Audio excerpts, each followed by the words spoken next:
Tout est corrompu aujourd'hui. Même les agents de presse. Ils ont oublié ce pourquoi ils ont été formés.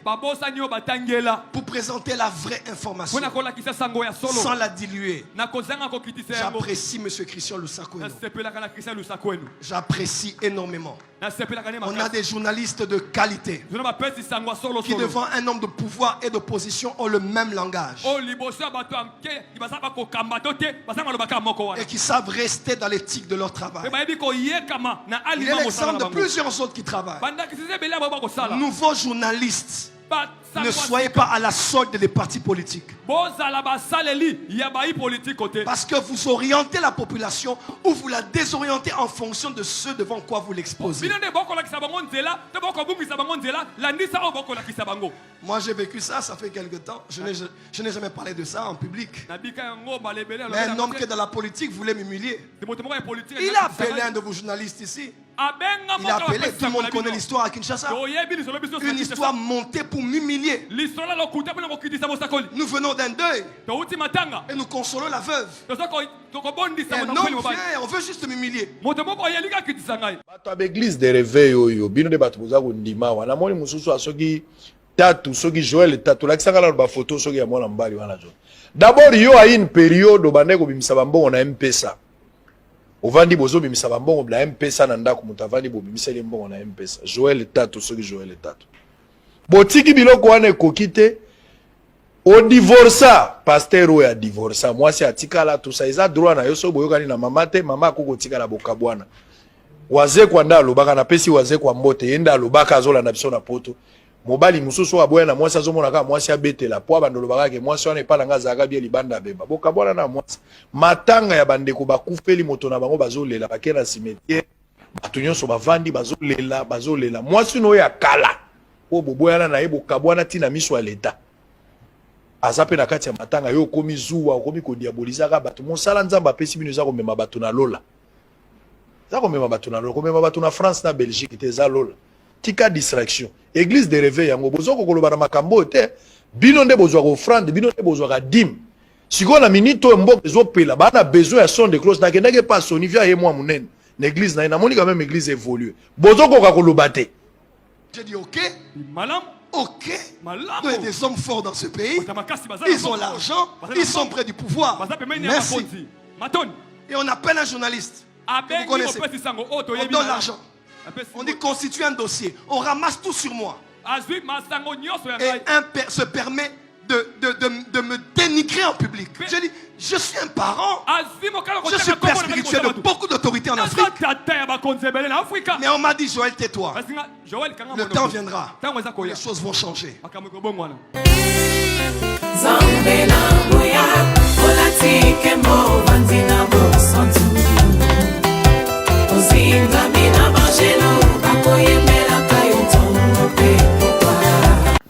Mbote balandi MDG TV mafuta ya sika nzambe apambolela ngai bino esika nyonso ezomi bino. Les amis, c'est avec regret, tristesse, mal au cœur, étant mwana na nzambe, disciple à Yesu, o Yesu akufela na ekulusu. Komona mambo ezosalema na bisiko bakobenga bitonga beglise na nzambe. Makomi ezoloba na Matthieu 24, Yesu apesi bilembo ntango suka, alobi lorsque vous verrez l'abomination s'établir dans les lieux saints, que celui qui lit fasse attention. Qu'est-ce que cela veut dire? L'abomination s'établir dans les lieux saints. Les liens saints quand de bozo kango esika esanto. Abomination ezali mbindo mabe masum donc en fait eza lisumu mais elongo na livo lisumu eza su lisumu te komi donc bama be moko boye oyo ezala insupportable te si on peut dire. C'est vrai, abomination na lieu saint, eza na ba image to ba signification ebele ou encore na ba représentation ebele et quelque part ezali tango antéchrist aroya kovandisa siège na ye bon wana ya makambo ya babenga nini eschatologie bon entre parenthèses mais tolobela ya oyo bandeko ya mawana pasi ezaka ke ya ba makambo mosusu epesameli bato nyonso te comprendre bien que toloba boye mais bon nzambe azwaka lokumu choix mpe eza te ifoka toloba ifoka toloba les amis actuellement bozomona mwa bamakambo ezosalema na baeglise mopepe moko boye depuis un certain temps c'est vrai ezala koka bouboubouboubou après eleki bopemi après bouboubouboubou bascandale kosalema na baeglise na bato oyo babengi basali na nzambe soi-disant objectif eza nini bandeko na ngai na image oyo tokotiela bino bokomona lolenge nini Joel Francis Tatu aye korépondre Israël Mutombo likolo ya cher s'il vous plaît ezala azalaki na raison est-ce que fala salango ou encore est-ce que c'est là l'endroit ya koya kosala règlement de compte likolo ya cher oyo bokobenga esantu ndako ya nzambe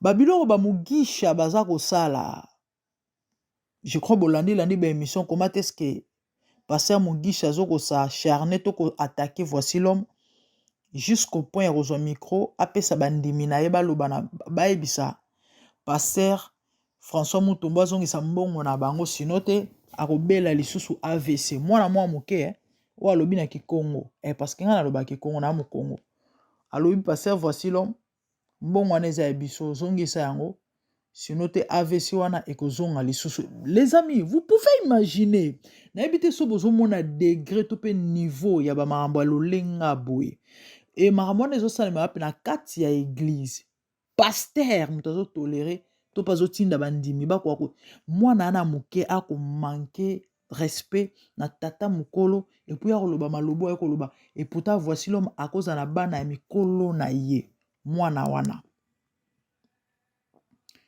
bandeko na ngai babiloko badenilesi basalaka toyebi en pleine Pâques awa bapasser baswana Moïse Mbiye Marcelo Mike Kalambai Marcelo batukutu abandeki koloba te mais boyebi eloko Mbiye asalaka et en pleine Pâques jour penza ya Pâques dimanche ya Pâques Mike Kalambai aya kosala droit de réponse ou aloba toi Moïse tu peux me regarder dans les yeux dire tout ce que tu es en train de dire Mike Kalambai soit disant zalaka na mabondeli o malgré na mabondeli mais nazo sumuka na tende nazo sala boye babenga bato na basali na nzambe. Vous croyez tout ça c'est pourquoi les amis nazana lokola sinzili naza ko alerter bana nzambe naza ko alerter ba oya nzambe naza ko alerter église nzambe ayebisi Ezekiel na Ezekiel 33 na tie yo sentinelle soki na yebisi yo méchant akufa eke oyebisi ete soki akufi na kotuna yo makila na ye mais soki na yebisi yo kende koloba na méchant ke akokufa soki méchant ayoki yo te makila na ye ekwa likolo na ye moko bandeko naza sentinelle naza sindili po nzambe atie po na avertir bana na ye na avertir peuple na ye na avertir bato oyo bakozwa ngolu ya koyoka mbela parce que c'est pas donné à tout le monde ya koyoka pe ya comprendre Isaiah azoloba bakozala na misu kasi bakomona te bakozala na matoi kasi bakoyoka te ya pe na bato ota mosusu bakolanda nga bakoyoka nga me bakomprendre te makambo nini mwana mwasi azoloba mais eza pe na baoyo bakozwa ngolu ya comprendre de quoi il s'agit. Les amis, nous vivons le temps de la fin. Toujours vivre temps au satana au sa misala. Pourquoi? Parce qu'atikel na ngonga muke. Souhaite objectif ezali akende li felo ye mokote. Et bato ya komemana li felo. Eza ba oyo nanu baza na kati ya église parce qu'il faut bo bima. bao baza bandimeli Yesu te bao baza na église te baza déjà candidat na ye eza kuta kosamba te d'office et bino siko bwana kata ba église il faut bimisa bino et façon ya koko bimisela bino ba stratégie o Satan aza ko utiliser yango ba scandale na église to pe epa na bato babengi basali na nzambe bomoni biloko bato bazosala elembisa kondima bomoni biloko bato bazosala epengwisa bomoni biloko bato bazosala ezokolongola bato na présence ya nzambe donc en d'autres termes ekangela bato porte à lola ntango yo se retire na église mutu nyonso te azwa manda ya kocomprendre makambo ya nzambe eza na bato mosusu fo balakisa ye sikoyo soki yo esengeli ovanda na makolo ya mutu moko ateya yo eke ose retire obimi olongwe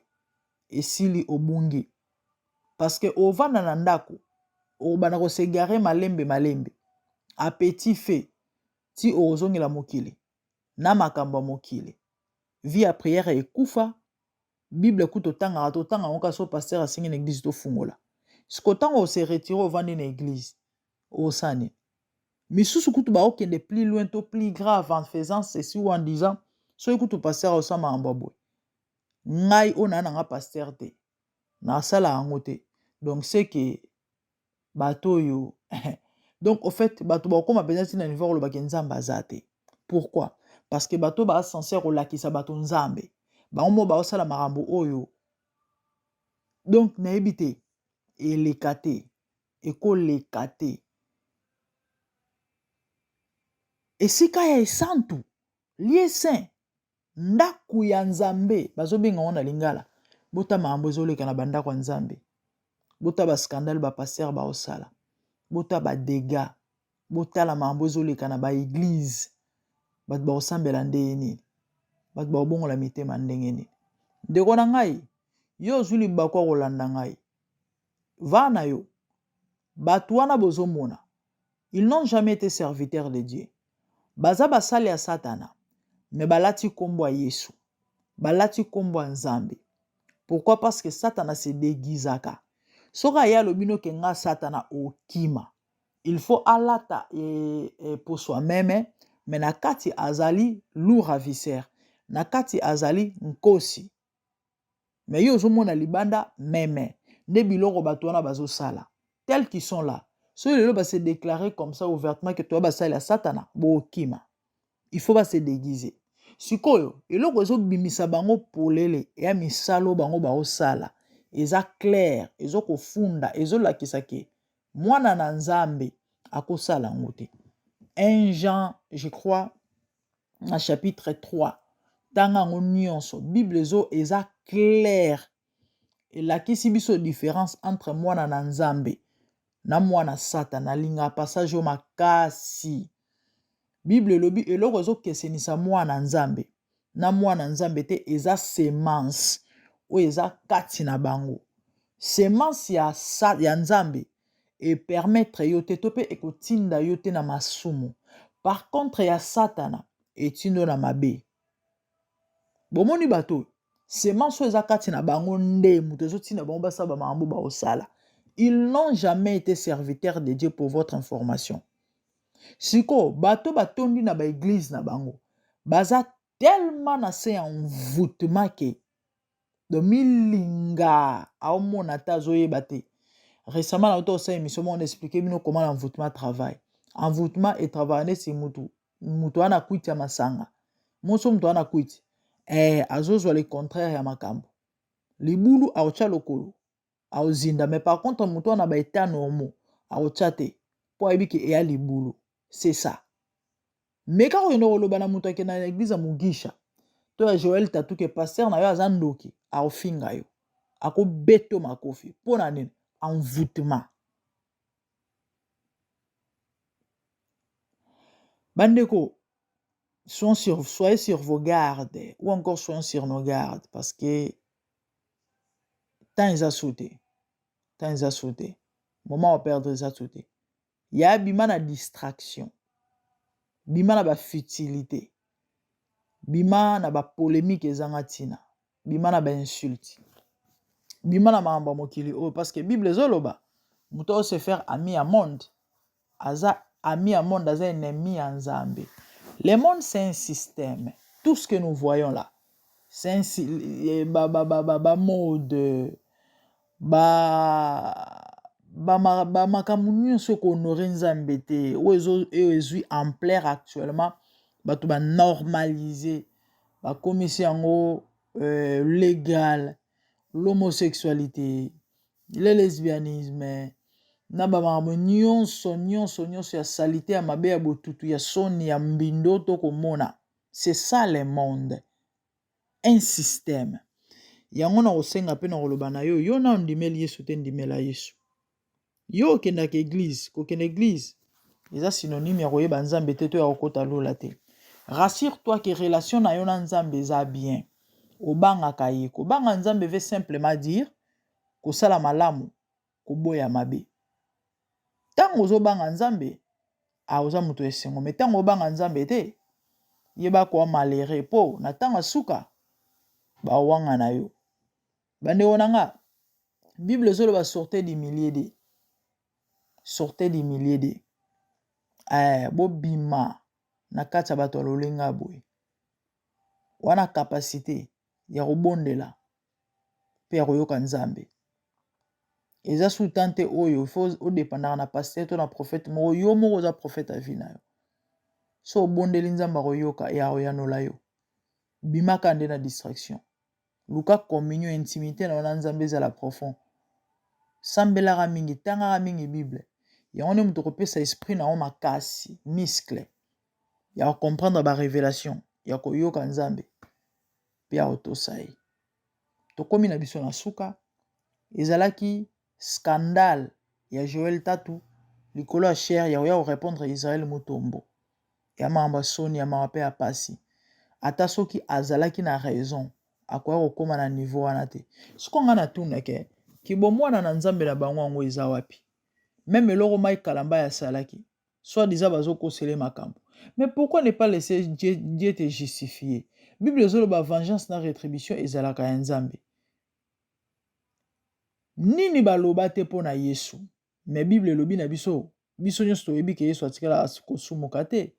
Mais nini baloba te pona ye? Kofinga ni bafinga ye te. Est-ce que bomona Yesu se justifier?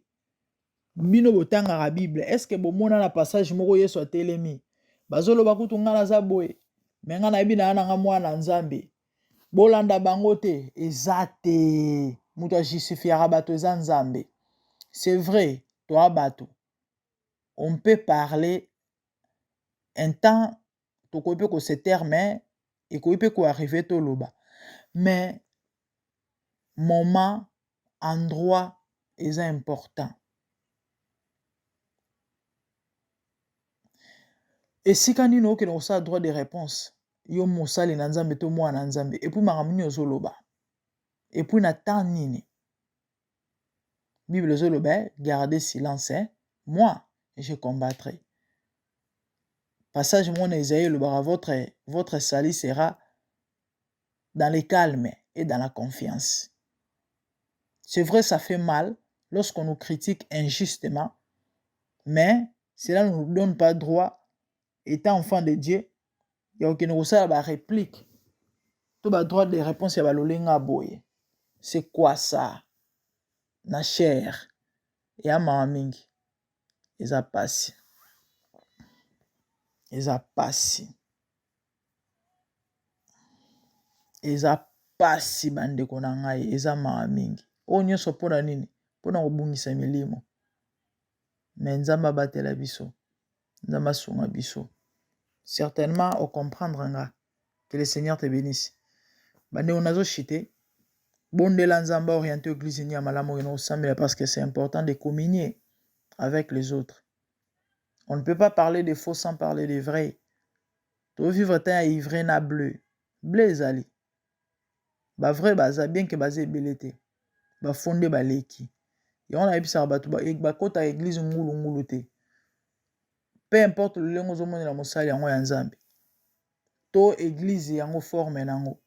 Il faut prier. Seigneur, oriente-moi. Ou encore, montre-moi une bonne église. ono ke sambela yo nzamba lobaka okomona ndoto okozwa signe Dieu travaille comme ça eza pasi lelo bato bakoma okende kosambela kolanda foule lelo bato bakoma okende kosambela parce que passer avie na bango quartier lelo bato bakoma okende kosambela parce que passer a bogar ozwi aisance ozwi aspect ozwi mbeya Joël Francisco bana na mbunju te na likoshi tala nzela na katikati ya motu passer swag ozwi slim fit ozwi beauté mobala pembe bomoni kaki awa nzambe azali awa nzambe aoka biso mawa nzambe asonga biso eza pasi pe mawa. Les amis, nous sommes à la fin. Que le Seigneur vous bénisse. Partagez. Abonnez-vous. Faites large diffusion. Au Big Samutumoko.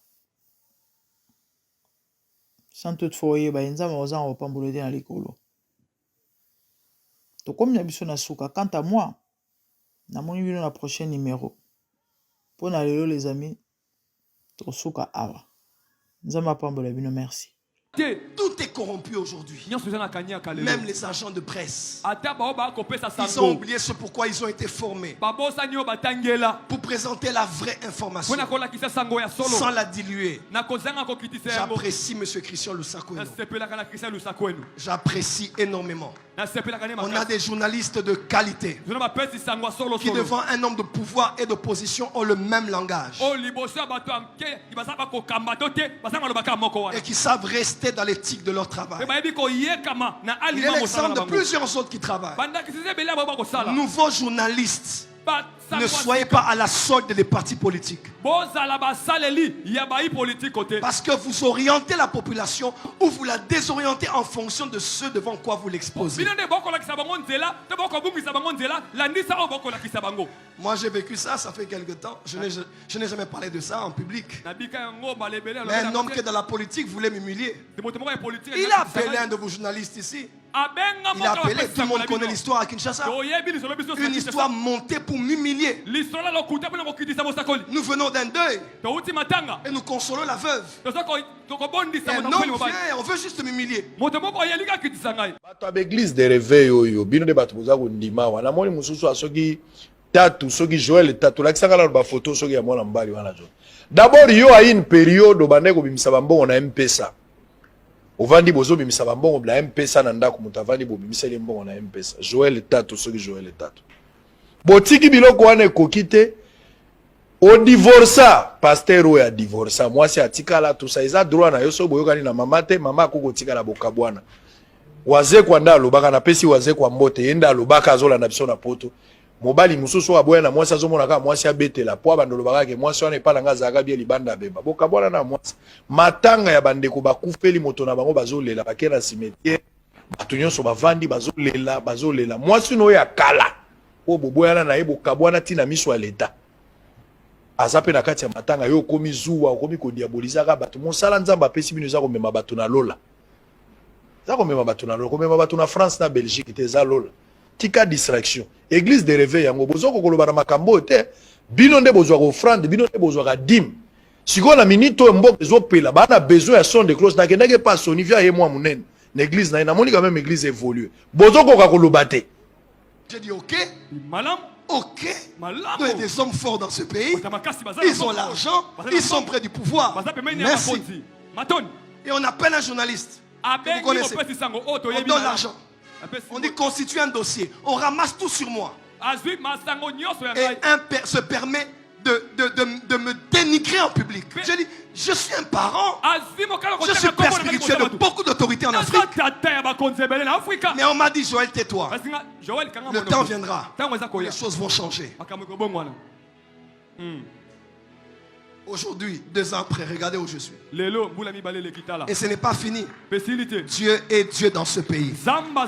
Tous ceux qui utilisent le pouvoir ou la presse pour humilier leurs propres frères, parce qu'ils sont au pouvoir, le Dieu que nous prions, que nous servons à genoux et vivants, il va s'occuper de tous ceux qui profitent de leur position pour humilier les autres.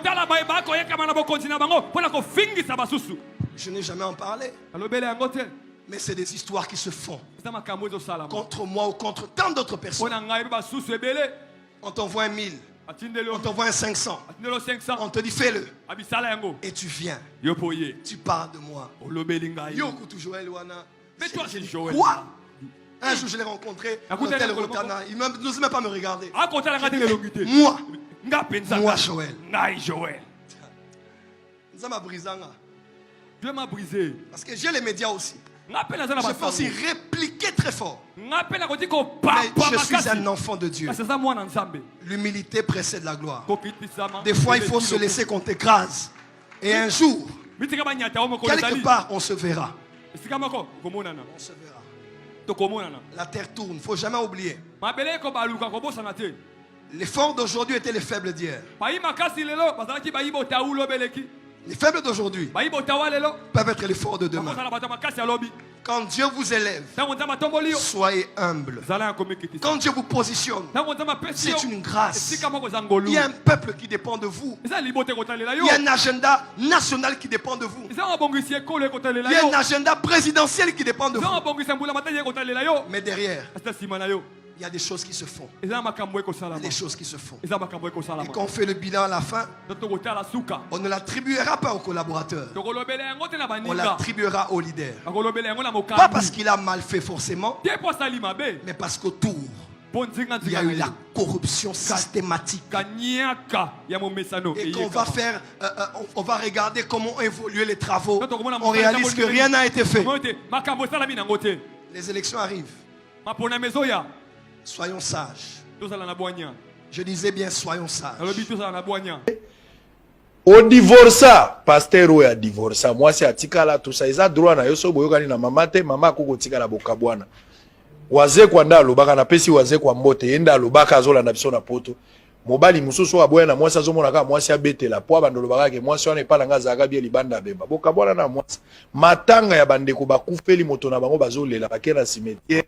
Bato nyonso bavandi bazolela mwasi no ya kala o boboyana na ye bokabwana tina miso ya leta aza pe na kati ya matanga yo komi zuwa okomi ko diabolizaka bato mosala nzamba apesi bino za komema bato na lola na bala mana bino poanye pona tali. Pourquoi j'ai écouté votre maman? Parce que je billet aillé.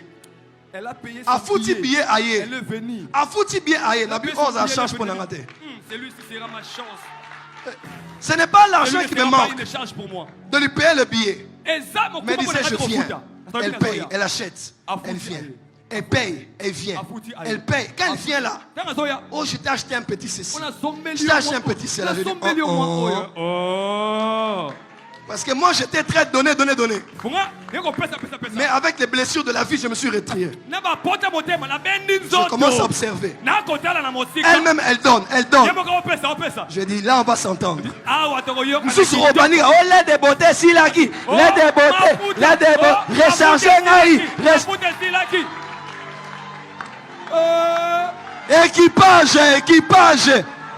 Équipage.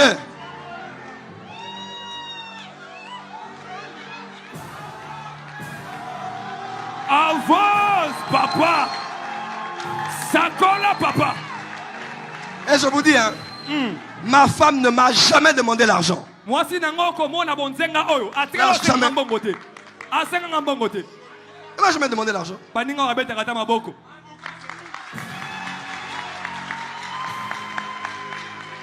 Acclamé pour la Séméki nationale.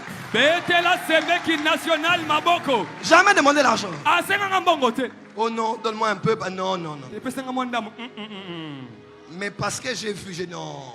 Elle mérite. Abongi nango. Vous méritez. Obongi nango. Bon, naïbi que n'a créé des problèmes et belé. Bon, je sais que j'ai créé des problèmes. N'a changé de sujet, on a continué. Avance, papa. Oh, n'a changé, on a continué. Avance, papa. Bino bolingi polémique mingi. Loba, papa. Surtout ma frère ba sepeli. Loba, papa. Est-ce que ma frère ba sepeli bazao? Yo.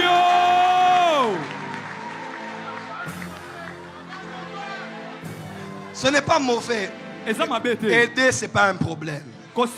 Donner, ce n'est pas un problème. Mais il faut étudier une femme avant de... Bomba, bomba. Dans Loba. Loba, papa.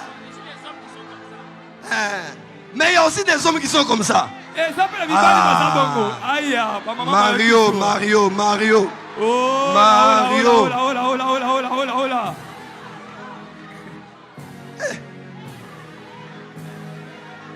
Donne-toi un peu de la valeur. Tu es un homme. C'est vrai que les hommes passent aussi des fois par des temps difficiles. Mais un peu de dignité, un peu de retenue, un peu de charisme, même un peu de tribalisme. Tu vois, tu utilises un peu même votre fierté régionale.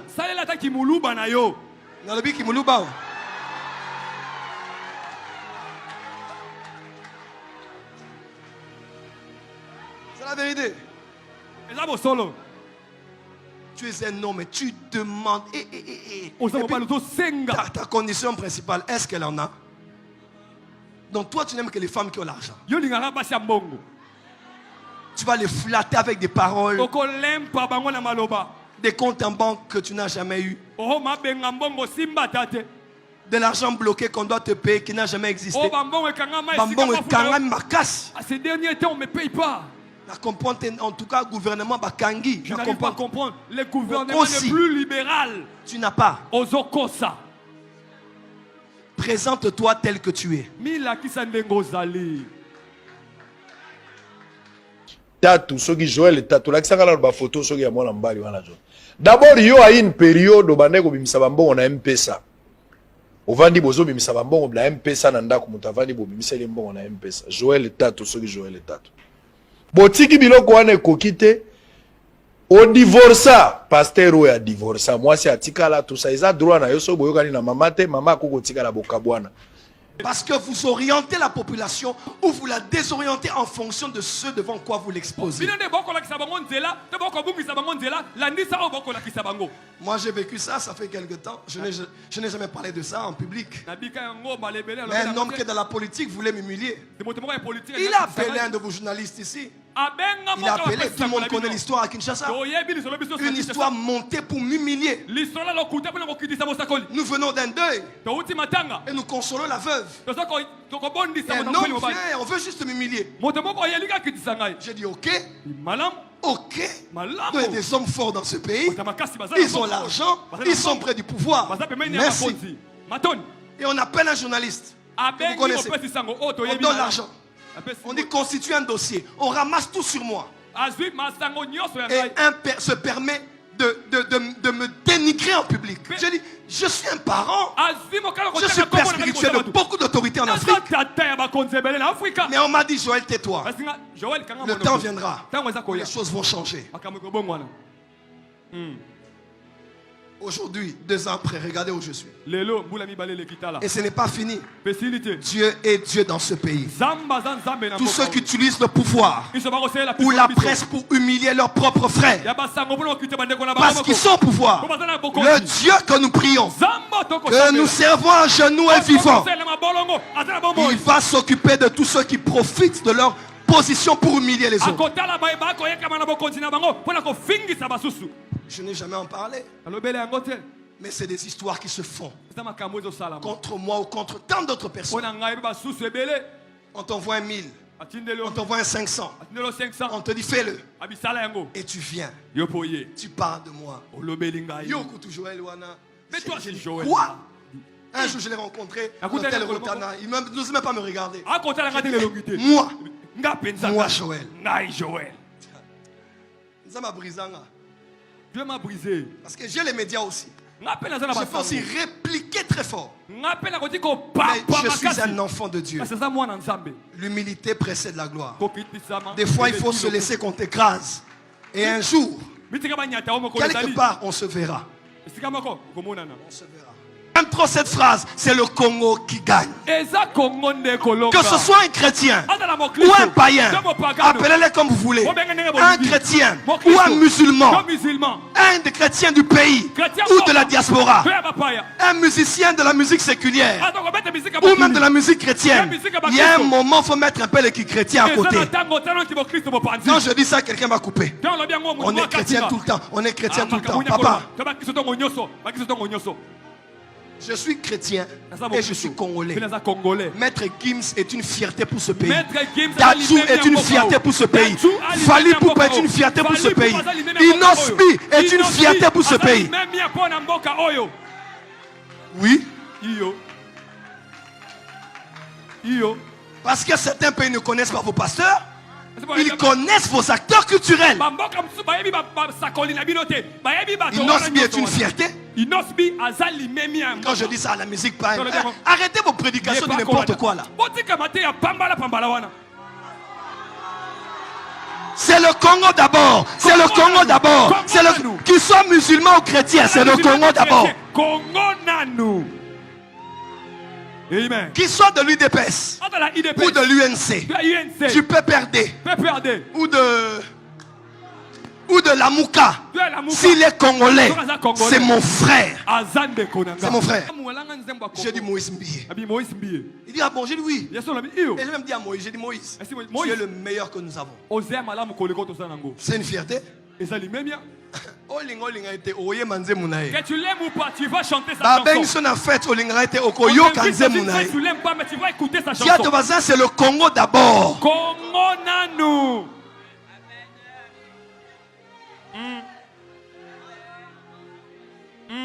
Pasteur Mora Lobi, na Moïse, na musique à Moïse Robert en l'église n'a été parce que témoignage n'est pas bien. La musique de Moïse ne va pas jouer dans mon église. Il n'a pas un bon témoignage. J'ai dit à son fidèle, arrête les psaumes de David. Ok. Pour David, comment va psaume? Parce que les David qui a écrit ces psaumes là, des choses qu'il a fait, tu peux pas imaginer. Comme moi et toi. Mais beaucoup et sans tout. Mais ces chansons sont incluses dans la et on chante cela. Donc yo lingi mutakufa. Toi tu veux que posa yuma. Tu veux que batakufa ne bolingaka. Yabo moine bo kimaka. Vous aimez ceux qui sont morts, mais ceux qui sont vivants vous fouillez. C'est le Congo d'abord. Abonnez-vous. La Tchof TV.